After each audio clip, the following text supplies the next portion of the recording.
ئێرە گەڕەکی زوهورە گەورەترین گەڕەکە لە لای چەپی شاری مووسڵ.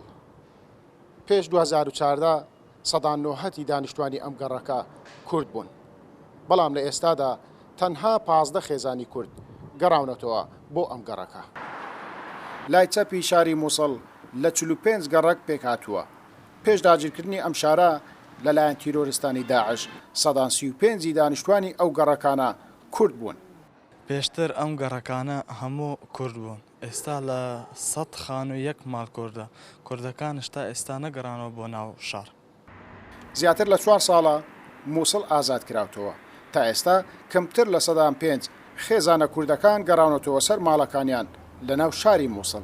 کورد مووسڵی دەرکات حتا ئێستا 105 نەجێڤەرێن بۆ مەدینێ. سببی ڕئیسی عصابات مسلح هەیە، فەسائل مسلح هەیە، قوات منفەلتە هەیە، وڵاتی گەلک تەخەوەفێت کە بۆ زێڤراندنە سەر وڵاتی خوا، سەر مەدینە خۆ، سەر ماڵی خوا. هەکە وەضع ئێستەقل بۆ چ ماوە ناگەروێ ڤەگەرن ئینشاءڵڵا. لە هەڵبژاردنەکانی ڕابردوو کورد لە سێ یەکی کورسیەکانی ئەو پارێزگایی بەدەست دەهێنا. ئاڵا عەبدولواحید کاندیدی ژمارە 33 لیستی هاوپەیمانی کوردستانی دەڵێت ئەرچی نوێنرانی کورد لە پەرلەمانی عێراق و حکوومەتی هەرێمە هاوکار و کار ئاسانی بۆ گەڕانەوەی خێزانە کوردەکان بکات بۆ سەرزێدی خۆیان لە ناو شاری مووسڵ.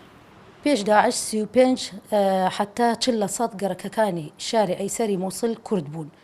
ئەرکی نوێنانی کورد لە پەرلەمانی بەغدا و حکوومەتی هەرێمی کوردستان هاوکاری و کار ئاسانی بکات بۆ گەڕانەوەی خێزانە کوردەکان بۆ ناو سنتەری مووسڵ. ئەگەر ئێمە چوینە پەرلەمان ئیش بۆ ئەوە دەکەین کورد بگەڕێتەوە ناو شاری مووسڵ، چونکە پێشتر زۆرینەی کورد بوون لە ناو شاری مووسڵ. مێژووی کورد لە مووسڵ بۆ 900 ساڵ بەر لە ئێستا دەگەڕێتەوە.